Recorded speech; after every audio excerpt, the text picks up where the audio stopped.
সবাইকে হ্যাপি হোলি। কেমন রং খেললে সবাই? আমাকে তো দেখলে, আমি তো প্রচুর রং খেলেছি।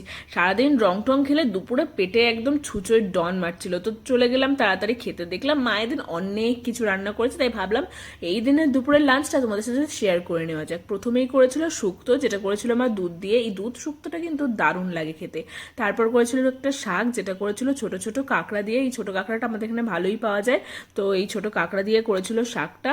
আর তারপর করেছিল মৌরলা মাছের টমেটো আলু দিয়ে ঝোল। এই টমেটো আলু দিয়ে মৌরলা মাছটা কিন্তু দারুণ হয়। তারপরে ছিল কাঁকড়ার ঝাল, যেটা আমি পুরোটা খেতে পারিনি, তাই হাফ একটু ভেঙে নিয়েছিলাম। তারপর ছিল চিকেন কষা। এত কিছু খেয়ে চিকেন খাওয়ার আর জায়গাই ছিল না, তাই অল্প এই 2 পিসই নিয়েছিলাম, আর 1 পিস আলু। এইটাও কিন্তু মা দারুণ করে। মায়ের হাতে রান্না তো আলাদাই, জাস্ট ওয়াও। দুপুরে এই এত সব খাওয়া দাওয়ার পর একটু বিকেলের দিকে বসেছিলাম, তখন দেখলাম পুচকি ফ্রিজ থেকে এই বড় ডাব্বাটা বার করছে, মা ওকে বার করতে সাহায্য করছে, কারণ এটাতে আইসক্রিম এনে রাখা ছিল আর ওইটা দেখেছিল।